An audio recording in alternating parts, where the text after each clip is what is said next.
두 번째 주제로 갈 텐데요. 또 하나의 큰 이슈로 넘어가 보도록 하겠습니다. 주제 같이 확인해 보시죠. 이상은 회장과 이명박 전 대통령, 큰형과 동생입니다. 이명박 전 대통령의 조카이자 지금 보셨던 이상은 회장의 아들인 이동영 씨의 통화 녹취 파일이 공개돼 파문이 일고 있습니다. 이 얘기를 좀 본격적으로 해봐야 될 것 같아요. 지금 화면에는 MB 쪽의 친척 삼형제 모습이 좀 나오고 있는데 그 녹취록을 이제부터 얘기를 해볼 텐데요. 먼저 그 전에 이현정이 이상은 회장 때부터 대를 이어 희생했다라는 거거든요. 이명박 전 대통령을 위해서 뭘 희생했다는 겁니까? 사실 이제 이명박 전 대통령의 집안 내력을 보면 사실은 굉장히 이제 구룡포라고 포항 쪽에 있습니다. 굉장히 가난한 집안에서 태어났죠. 그래서 이제 집안이 어려웠는데 사실 당시에는 이상득 전 부의장, 국회 부의장이 이제 공부도 잘하고 해서 사실 그때 집안을 많이 밀어줬고. 근데 이명박 전 대통령은 당시에 이제 사실은 뭐 이 공부할 여력이 없어서 사실 아르바이트도 하고 뭐 여러 가지 힘들게 사실 공부를 해왔습니다. 그래서 이제 상고도 나왔었고요. 이제 그런 상황인데 문제는 이제 그다음에 성장기에서 사실 현대건설 들어가서 현대건설에서 사장과 회장까지 다 했지 않습니까? 예. 이제 그러다 보니까 아무래도 집안에서는 이제 이명박 전 대통령을 중심으로 해서 뭐 일을 하다 보니까 나머지 큰형이나 이런 분들 같은 경우는 사실 거기에 좀 어떤 면에서 희생양 비슷하게 되어온 것이 아닌가. 그러니까 동생을 더 도와준 그렇죠. 셈이죠. 이제 다스 같은 경우도 이제 그런 의도죠. 이제 다스가 사실은 이제 이명박 전 대통령 건데 문제는 이제 그 어떤 이명박 전 대통령 것이 아니게 하기 위해서 나머지 형제들이 사실 그걸 위해서 많이 희생을 해온 것이 아닌가. 아마 그런 문제가 좀 이제 부각이 된 것 같습니다. 예. 알겠습니다. 이 소식 좀 더 같이 짚어주기 위해서 이종훈 박사, 김성환 평론가 자리하셨습니다. 어서 오십시오. 네. 안녕하세요. 예, 평론가님 저도 어제 보도된 그 녹취 파일을 좀 자세히 들어봤는데 그 이동영 씨의 말의 행간을 좀 잘 살펴보면 본인과 아버지는 이명박 전 대통령을 위해서 일종의 방패막이 역할을 했다. 뭐 이런 취지의 얘기를 하는 것 같더라고요. 네, 맞습니다. 녹취록을 보면 내가 희생했잖아. 뭐 아버지도 희생한 것처럼 이렇게 표현이 돼 있거든요. 근데 저는 뭐 희생했다고 느껴지지는 않아요. 왜냐하면 만약에 다스가 이명박 전 대통령 거라면 그래도 형하고 동생한테 맡겨놓고 거기서 이제 그 월급도 받고 돈을 다 받아갈 수 있도록 해준 거잖아요. 그러니까 그걸 희생이라고 표현하기엔 좀 그렇지만 다만 이제 본인의 입장에서 우리가 떨어져서 보는 입장에서는 뭐 희생이라고 느껴지지는 않지만 자신들의 입장에서는 오히려 이명박 전 대통령의 재산을 관리해주고 회사를 이렇게 키워왔고 이러는데 우리가 기여했잖아. 근데 그렇게 기여했던 우리를 사실상 이 자리에서 이렇게 쫓아내려고 하는 거야? 그래도 우리한테 지분이 있는 거 아니야? 라고 하는 그런 아쉬움이라든가 그렇죠. 그런 섭섭함 같은 게 저는 있을 수 있다고 봐요. 그게 이제 녹취 파일에 저희도 뭐 듣고 싶지만 일단 저 행간으로 봤을 땐 그게 핵심이죠. 네, 그러니까 그런 감정을 아마 뭐 가장 가깝다고 하는 사람한테 얘기를 하면서 자연스럽게 노출을 한 게 아닌가 싶은 생각이 듭니다. 알겠습니다. 어제 검찰 조사를 마치고 이동영 부사장이 이 녹취 파일에 대해서 이렇게 얘기했습니다. 같이 들어보시죠. 부사장님 목소리 나온 보도 나왔는데 혹시 얘기는 들으셨을 것 같은데 뭐 못 들었습니다. 못 들으셨어요? 이게 부사장님이 직접 통화하신 내용인데 이제 이명박 전 대통령이 실소유주라는 취지의 뭐 이런 모르겠습니다. 전혀 모르겠어요. 네. 부사장님과 아버님께서 이제 회사를 위해서 좀 희생했다. 그리고 이제 이시영 씨가 회사의 실질적인 뭐 오너다 이런 식의 취지로 말씀하신 게 이제 보도가 쭉 나왔는데요. 전혀 모르겠습니다. 그건. 네. 근데 부사장님 목소리가 나온 거라서. 부사장님 그럼 불법사전 부정 혐의에 대해서는 조사 받으셨어요? 네, 성실히 임했습니다. 옆에 있는 취재진이 어떤 녹취록인지 다 설명을 해줬어요. 근데 일단 아니다라고 미소를 지면서 갔단 말이죠. 이종훈 박사님, 어떤 생각을 갖고 있는 걸까요? 그러니까 이 검찰 조사 들어가기 전에는 호기롭게 아버지 거다라고 이야기를 하고 들어갔잖아요. 그런데 나오니까 아버지 거 아니라는데요. 이거 이명박 전 대통령 거라고 당신이 이야기한 그런 취지의 녹취록이 나왔다라고 이야기하니까 약간 당황스러웠겠죠. 그래서 일단 저런 반응을 이제 보인 건데 이동영 씨가 지금 어떻게 보면 양자 선택의 기로에 지금 이제 놓여 있다라고 좀 봐요. 그러니까 이게 이상은 회장 거고 본인이 또 그 아들로서 사실은 뭐 이제 그 대를 이어서 만약에 그걸 경영해야 될 이런 상황이고 그게 맞다라고 전제를 한다면 비자금 조성과 관련해서도 본인이 다 책임을 져야 되는 거고요. 예. 그리고 본인이 처벌을 받아야 되는 겁니다. 자, 그런데 본인이 사실은 그 처벌을 안 받으려면 이거 우리 아버지 게 아니고 그러니까 나도 사실은 이 비자금 조성과 관련해서 직접적으로 개입된 바가 없습니다라고 이야기를 해야 되는 이런 상황인 거죠. 이게 좀 이제 그 기로에 좀 놓여 있는 그런 그 상황이라고 볼 수 있고, 이동영 씨가 사실은 이제 최근에 이제 김종백 씨, 그러니까 이상은 회장의 운전사 18년 동안 하셨던 분의 증언에 따르면 처음에 여기 이동영 씨가 그러니까 다스에 취업을 하게 되는 계기가 그러니까 비자금 관련해서 그러니까 골치를 썩고 있으니까 이명박 전 대통령하고 얘기를 해가지고 이명박 전 대통령이 그럼 네가 가서 해결해봐 이래가지고 2008년에 들어갔다는 거 아니겠어요? 자, 그래서 어떻게 보면 비자금 해결사로 자기가 이제 들어간 거나 다름없기 때문에 아마 고민을 좀 할 겁니다. 이걸 내가 과연 다 떠안을 건지 아니면 그러니까 이쯤에서 이제 손 털고 그러니까 솔직히 이제 이실 직고하고 이명박 전 대통령 이게 다 관계된 거다라고 이제 이야기를 해야 될지 지금 그런 기로에 지금 나와 서 있는 상황이라고 볼 수 있는 거죠. 예, 네. 이현정 의원님뿐만 아니라 또 공개된 녹취를 보면 이시영 씨 그 초고속 승진에 대해서 이상은 회장이 굉장히 우려하는 내용이 들어가 있어요. 그랬더니 이제 이동영 씨가 아버님이, 그러니까 이상은 회장이 뭐 이시영 씨나 이명박 전 대통령을 싫어해서 그런 게 아니다. 뭐 이시영 씨가 다치지 않게 하기 위해서 천천히 좀 승진하라는 취지의 말이다. 뭐 이런 조언을 했는데 이것조차 묵살당했다. 뭐 이런 내용이 들어있더라고요. 그러니까 최근에 이 다스 문제가 다시 부각된 그 결정적인 이유가 사실 여기에 좀 있습니다. 이게 왜냐하면 이동영 지금 총괄 부사장이 갑자기 지금 강등이 되고 난 다음에 이수영 씨가 그 들어가서 급속히 승진을 했어요. 더군다나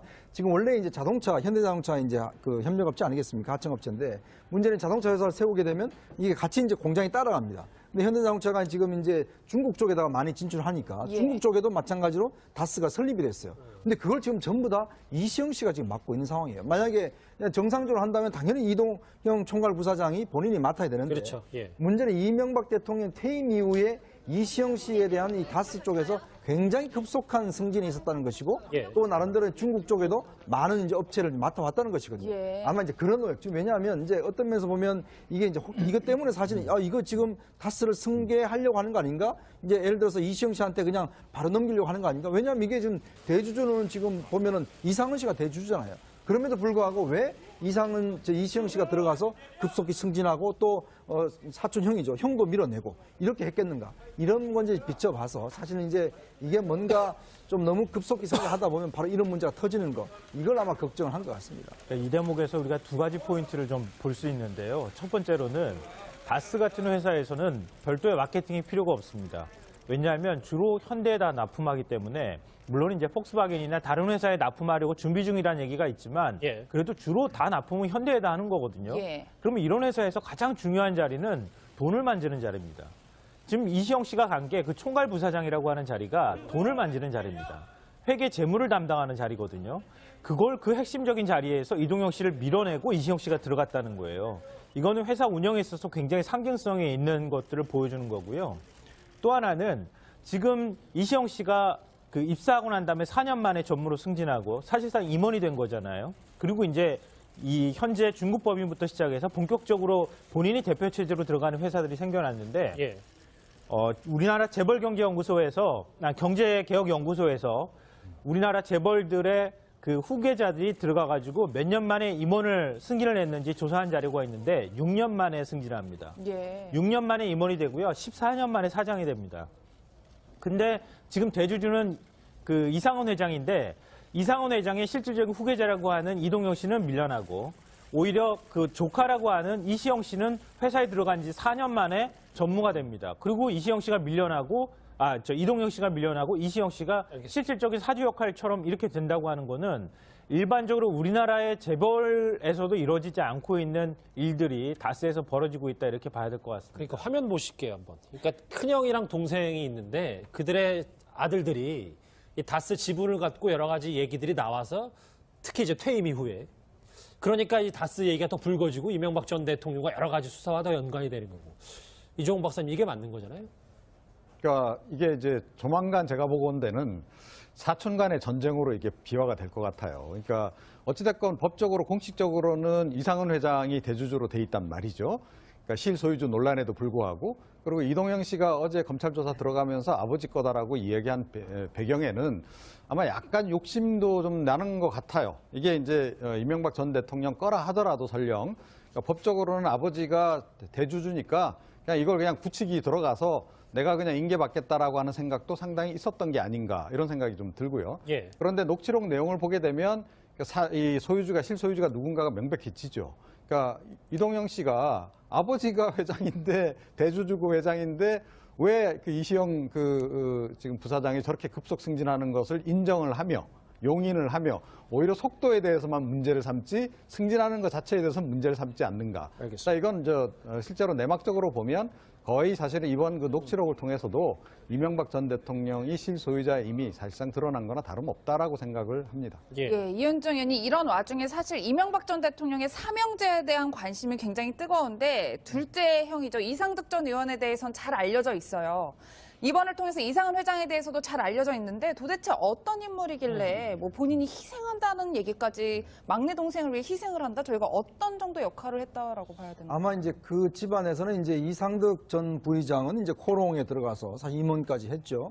그리고 이제 국회에 또 원인을 했고, 또 이제 이명박 전 대통령은 나름대로 또 이제 그 본인이 고려대학교를 가서 또 현대건설에 취직해서 현대건설 사장까지 했지 않습니까? 회장까지 했고. 근데 이제 지금 이상은 회장은 특별히 어떤 일이 한 게 없습니다. 그러다 보니까 지금 어떤 면에서 보면 이상은 회장 같은 경우는 이제 희생했다는 이야기 나오는 것도 보면 뭔가 좀 이름을 빌려주는 이제 이런 어떤 역할들. 왜냐하면 지금 증언에 따르면 사실은 이제 사주임에도 불구하고, 왜냐하면 주식을 48% 가지고 있어요. 예. 일대 주주입니다. 자, 그럼에도 불구하고 회사에 거의 나오지 않았다는 것. 그리고 또 실제로 법인카드도 없었다는 것. 그리고 씀씀이도 보면 한 달에 한 500만 원 정도만 이렇게 받아서 썼다는 거. 그다음에 예를 들어서 돈을 좀 쓰려고 그러면 거기는 사장한테 결제를 받아야 됐다는 거. 이런 게 지금 현재 증언들이 좀 나오고 있잖아요. 그런 걸로 비춰보면 실제 이상은 회장이 가지고 있다는 땅을 보면 실제 또 뭐 움직일 수 없게 돼 있다든지, 실제 이제 본인이 사실은 대주주임에서도 불구하고 전혀 대주주답지 않는 그런 이제 여러 가지 행동을 보였기 때문에, 그래서 이제 이 문제가 불거진 거죠. 결국은 이상은 회장은 본인 이름만 빌려준 거 아니냐. 실제 소유주는 다른 사람인데, 아마 이제 그런 의혹 때문에 이제 이상은 회장에 대한 관심이 집중되는 것 같습니다. 여러 가지 정황들은 의문스러운 부분이 충분히 있고, 특히 어제 녹취 파일까지 공개되면서 이 다스 소유에 대한 이 옥신각신 갑론을박이 뜨거워지고 있는데, 그럼에도 불구하고 어제 이동영 부사장은 이렇게 얘기했습니다. 같이 들어보시죠. 다스는 과연 누구 거라고 생각하십니까? 그건 뭐 당연히 뭐 저희 아버님이 지분이 있으니까 저는 그렇게 생각하고 있고요. 일단 들어가서 성실히 임하겠습니다. 아버지가 월급 사장이라는 녹취록 나왔잖아요. 네네네. 다스 이명박 전 대통령. 아닙니다. 죄송합니다.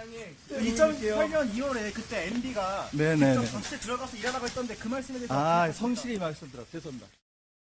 예, 뭐 평론가님 지금은 다스는 아버지의 것이다라고 이야기하고 있고, 뭐 어제 15시간에 걸친 검찰 조사도 받았잖아요. 앞으로 유의미한 증언을 내놓으면서 입을 열 가능성이 있을까요? 그래서 이건 검찰이 어떻게 하느냐에 따라 달린 문제라고 봐요. 그래서 지금 이동용 씨와 관련돼 있는 뭐 회사 자금을 빼돌려서 본인이 갖고 있는 일종의 이제 관계사라고 하는 하청업체에 뭐 빼돌렸다 이런 얘기도 나오고 있고, 예. 보철업자한테 뭐 돈을 받았다더라, 뭐 여러 가지 이제 돈을 받은 정황들이 드러나고 있는데요. 그러니까 이동영 씨를 어떻게 검찰이 압박해 들어가느냐에 따라서 사실 뭐 이명박 전 대통령이 이 회사를 가지고 있는 실질적인 사주였다 그러면 이동영 씨가 이 모든 것들을 다 덮었을 수는 없잖아요. 예. 그러니까 지금 가장 핵심적인 내용이 될 만한 거라고 볼 수 있는 BBK 같은 경우에도 회사 자금 140억 원이 어떻게 해서 다시 회수가 돼서 들어갔는지도 그렇고, 지금 120억 원 횡령 의혹이 나오고 있는데 이것도 그러면 어떻게 횡령이 됐는지 이런 것들까지 사실은 다 책임지면은 이동용 씨한테 굉장히 나중에 가가지고 중한 형벌이 내려질 가능성이 있거든요. 그러니까 이동영 씨가 이런 부분에 있어서 도저히 꼼짝도 못할 만한 증거를 검찰이 들이대고, 과연 다수는 누구 거냐 이렇게 다시 질문을 던졌을 때 그때서야 이동영 씨가 얘기할 수 있지 않을까, 뭐 이런 생각이 듭니다. 예. 근데 그 이상은 씨가요, 그러니까 늘 이제까지 그 검찰 수사 과정에서 또 특검 수사 과정에서 이렇게 약간 수사에서 약간 벗어나 있었어요. 시선 밖으로 벗어나 있었고, 그냥은요? 수사 대상이 아니었었거든요. 예. 그런데 사실은 이 이상은 씨의 재산 형성 과정을 잘 추적을 하면 모든 게 다 드러난다라고 저는 봅니다. 예. 그러니까 이상은 회장이 원래 재산도 별로 없고 그야말로 아파트 관리비도 못 내던 사람이 어느 날 갑자기 도곡땅의 그 비싼 땅의 소유주가 됩니다. 김재정 씨하고 같이. 자, 그리고 2년 뒤에, 85년에 사가지고 87년, 2년 만에 247억이라고 하는 시세 차익을 남기고 이걸 팔아요. 예. 자, 그러더니 그 자금이 이제 다스로 들어가서 다스 운영이 되면서 또 다스의 최대 주주가 되는 겁니다. 자, 돈이 없던 사람이 갑자기 이렇게, 그러니까 속된 말로 떼부자가 되는 이 과정을, 재산 과정을 잘 추적을 해보면 이게 결국 이명박 전 대통령의 이름을 빌려주게 되는 그 과정하고 이게 연결이 바로 된다는 거예요. 그래서 이번 그 검찰 수사 과정에서 이렇게 이동영 부사장에 대해서 이제 수사도 필요하지만 저는 이시영 그러니까 이상은 회장에 대한 그 검찰의 좀 더 자세한 조사, 특히 재산 그 형성 과정에 대한 조사가 필수적으로 뒤따라줘야 한다라고 저는 생각을 합니다. 예, 이현정 의원님, 뭐 이 검찰 조사에 대해서 좀 마무리를 해보면 이동영 부사장이 입을 여는 건 이제 검찰에게 달려 있다라고 말씀해 주셨는데 오늘 오전에 다스 뭐 본사 관계사 압수수색 들어갔단 말이에요. 자료 확보하고 이동영 부사장 다시 불러서 얘기를 들어보면 좀 더 다른 얘기가 나올 가능성도 있을 것 같아요. 일단 그래서 지금 이제 아마 이동영 부사장과 이제 좀 이제 인척들 이걸로 집중을 좀 하고 있는 것 같아요, 검찰이. 왜냐하면 이제 아까도 말씀하셨지만 이 다스의 어떤 실체를 알려면 실적으로 이제 그 인척들이 가장 잘 알지 않겠습니까? 특히 이제 이 돌아가신 김재정 전 그 사장 같은 경우에 이제 사실은 김윤옥 여사의 동생이잖아요. 근데 지금 거기가 이제 2대 주주인데. 근데 이제 그 부인이 이제 그 주식을 이제 승계를 받았거든요. 근데 이제 문제는 그 주식을 승계받는 과정에서 세금 내고 이런 과정에서도 보면 사실 본인이 상당히 어려워 이제 세금 내는 것도 보면 이런 것들도 정확히 드러났고 또 실제로 이게 김재정 씨가 어떤 역할을 했는 것인지 이런 것들 등등 해서 이제 여러 가지 또 전국에 있는 땅 소유주와 관련된 문제들 아마 이런 것들 해서 지금 일단은 좀 친인척들 중심으로 좀 수사를 집중을 하고 있는 것 같습니다. 큰형과 이명박 전 대통령 얘기를 해봤다면 또 다른 형님 하나 한 분 남았습니다. 화면 보시죠. 이상득 전 의원입니다. 호흡곤란으로 어제 중환자실에 입원했던 저희 채널의 단독 보도로 좀 소개를 해드렸었는데 일단 삼족을 멸하는 분위기다. 이상득 전 의원 측은 이렇게 얘기를 하고 있어요. 삼족을 멸한다는 얘기 얼마 전에 들은 적 있죠. 최순실 씨가 한 얘기인데 지금 다시 이상득 그 전 의원들 입에 그쪽에서 얘기가 나온다는 게 참 아이러니하다 이런 생각이 드는데요. 그러니까 지금 이게 본인과 직접 관련이 없는 일로 시작된 수사가 왜 나한테까지 불똥이 튀느냐. 그러니까 지금 친인척까지 전부 다 검찰이 일종의 이제 그 압수수색도 하고 수사도 하고 이런 상황이 되니까 그런 것에 대한 불만들이 좀 이 삼족을 멸한다 이런 표현으로 나오지 않았나 싶은 생각이 드는데요. 이명박 전 대통령 입장에서는 굉장한 위기감을 지금 갖고 있을 거라고 봐요. 그러니까 단순히 이제 측근들이 입을 연다 이런 차원도 있고 그 중에서도 특히 김백준 씨가 입을 열기 시작했다고 하는 게 굉장히 상징적인 의미가 있는 것 같고요. 이명박 전 대통령 측 인사하고 잠깐 얘기를 한 적이 있었는데 김백준 씨 입이 열리는 걸 굉장히 걱정하고 있다 이런 얘기를 사실 저한테 했었거든요. 그러니까 그런 면에 있어서도 이명박 전 대통령이 굉장히 압박감이 있을 거고 또 그것뿐만 아니라 지금 뭐 다스 BBK까지 관련해서 결국 이제 특활비 문제까지 해서 형제들이 전부 다 조사를 받고 심지어 조카까지 조사받는 이런 상황이 되고 있으니까 아마 이상득 전 의원 입장에서는 삼족이란 말이 뭐 자연스럽게 나오지 않았나 뭐 이런 생각이 듭니다. 이종훈 박사님 실제로 지금 이상득 전 의원 뭐 중환자실에 머물고 있지만 실제로 내일이 사실 검찰 조사 받기로 한 날이었는데 전 의원 측은 이렇게 얘기하고 있어요. 반드시 검찰에 출석하겠다. 굉장히 의미심장한 것 같아요. 네. 네, 뭐 삼족 멸한다라는 이 표현을 썼는데 아직까지는 2족까지입니다. 예, 3족까지 뭐 그 손자대까지 이제 가려면 아직 한참 멀은 거고요. 그래서 좀 과도한 반응이다라고 저는 생각을 하고 그러니까 결국 그 본인 세대에서 형제들 간에 뭐 이런저런 일들을 벌이지 않았다면 특히 범죄가 될 만한 것들을 벌이지 않았다면 그 삼족에게까지 영향을 미칠 이유가 없죠. 자, 이상득 그 전 의원 같은 경우에는 이미 처벌을 받지 않았습니까? 그죠? 2012년에 그 솔로몬 그 저축은행에서 뭐 7억 2천만 원인가요? 받은 것 때문에 1년 2개월 형 살았고 지금 사실 한 건이 더 걸려 있습니다. 조금 전에 이제 그 화면에 나온 게 그건데 2015년에 그 포스코의 영향력을 행사해서 후배 업체에다가 일감 밀어주기를 이제 했다는 거 아니에요? 그래서 지금 이게 지금 대법원에 지금 올라가 있습니다. 이게 형 확정이 되면 이것도 1년 3개월이에요.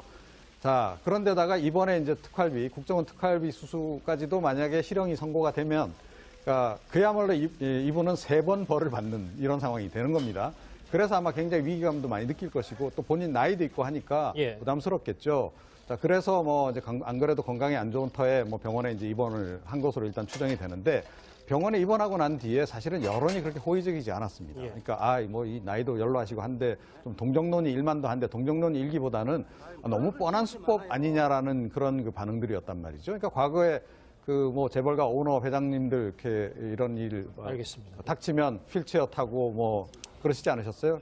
그래서 아마 내일 출석하겠다라고 이 얘기를 하셨는데 내일 모르겠습니다. 휠체어 출석은 거의 확실한 것 같고 어쩌면 뭐 그 이동식 침대로 출석하실지도 모르겠습니다. 예. 알겠습니다. 이상득 전 의원의 내일 출석 예고와 그리고 이상은 회장, 이명박 전 대통령 일가의 삼형제 얘기까지 정리를 해봤습니다.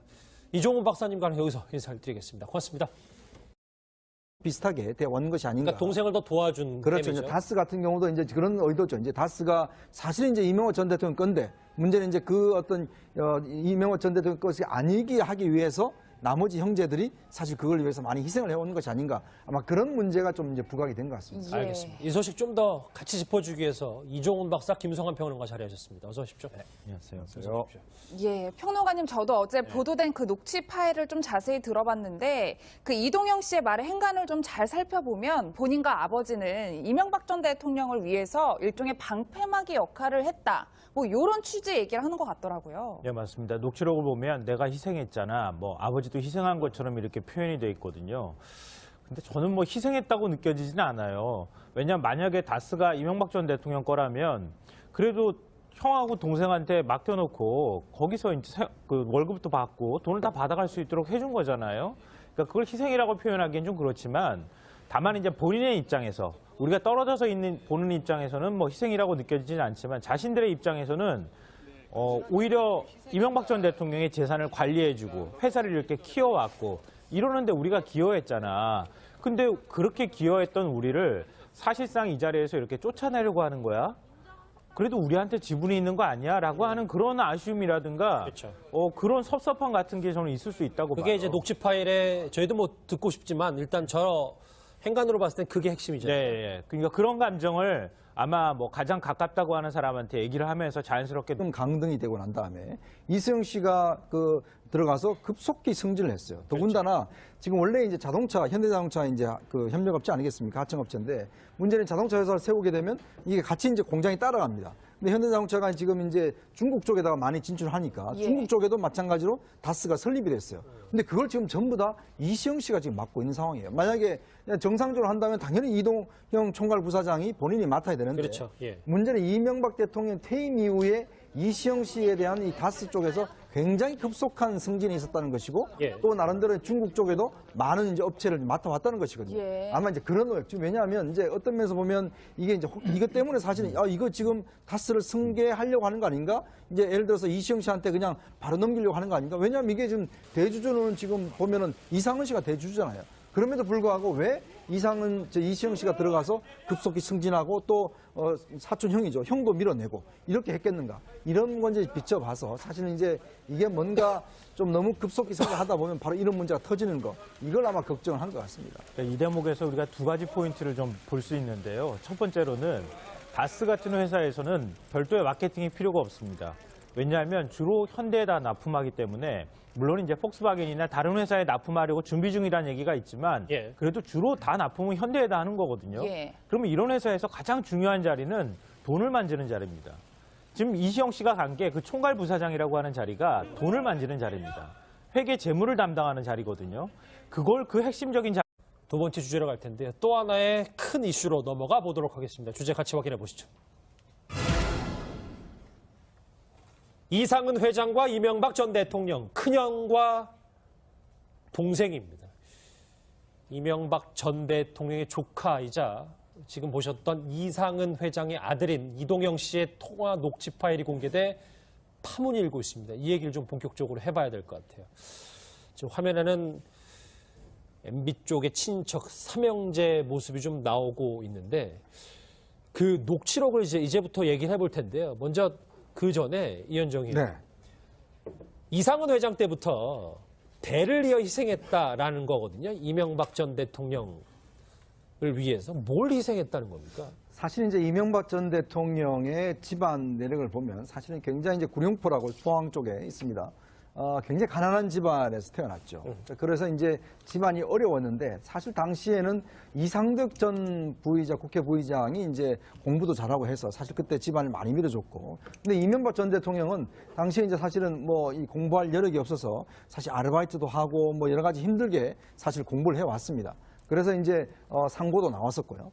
이제 그런 상황인데 문제는 이제 그 다음에 성장기에서 사실 현대건설 들어가서 현대건설에서 사장과 회장까지 다 했지 않습니까? 예. 이제 그러다 보니까 아무래도 집안에서는 이제 이명박 전 대통령을 중심으로 해서 뭐 일을 하다 보니까 나머지 큰형이나 이런 분들 같은 경우는 사실 거기에 좀 어떤 면에서 희생양 노출을 한 게 아닌가 싶은 예. 생각이 듭니다. 알겠습니다. 어제 검찰 조사를 마치고 이동영 부사장이 이 녹취 파일에 대해서 이렇게 얘기했습니다. 같이 들어보시죠. 부사장님 목소리 나온 보도 나왔는데 혹시 얘기는 들으셨을 것 같은데 뭐 못 들었습니다.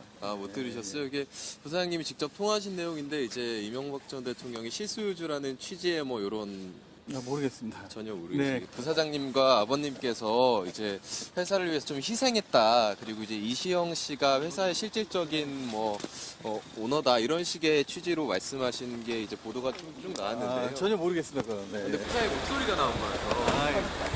네. 그럼 죄송한데 불법사전 부정 혐의에 대해서는 조사 받으셨어요? 네, 성실히 임했습니다.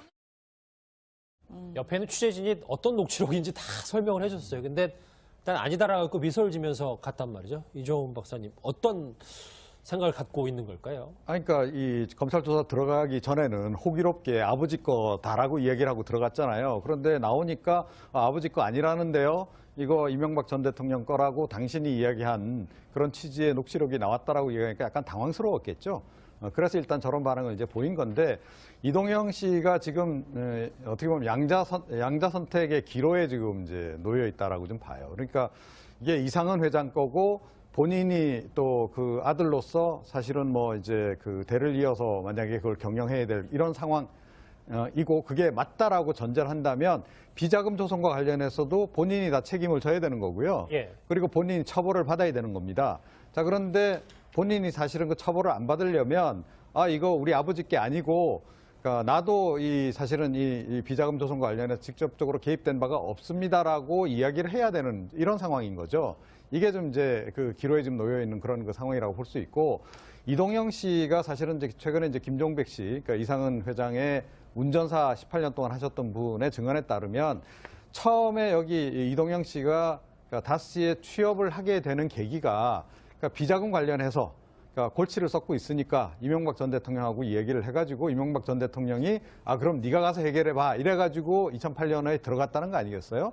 자, 그래서 어떻게 보면 비자금 해결사로 자기가 이제 들어간 거나 다름없기 때문에 아마 고민을 좀 할 겁니다. 이걸 내가 과연 다 떠안을 건지 아니면 그러니까 이쯤에서 이제 손 털고 그러니까 솔직히 이제 이실직고하고 이명박 전 대통령 이게 다 관계된 거다라고 이제 이야기를 해야 될지 지금 그런 기로에 지금 나와 서 있는 상황이라고 볼 수 있는 거죠. 예, 이현정 의원님뿐만 아니라 또 공개된 녹취를 보면 이시영 씨 그 초고속 승진에 대해서 이상은 회장이 굉장히 우려하는 내용이 들어가 있어요. 그랬더니 이제 이동영 씨가 아버님이, 그러니까 이상은 회장이 뭐 이시영 씨나 이명박 전 대통령을 싫어해서 그런 게 아니다. 뭐 이시영 씨가 다치지 않게 하기 위해서 천천히 좀 승진하라는 취지의 말이다. 뭐 이런 조언을 했는데 이것조차 묵살당했다. 뭐 이런 내용이 들어있더라고요. 그러니까 최근에 이 다스 문제가 다시 부각된 그 결정적인 이유가 사실 여기에 좀 있습니다. 이게 왜냐하면 이동영 지금 총괄 부사장이 갑자기 지금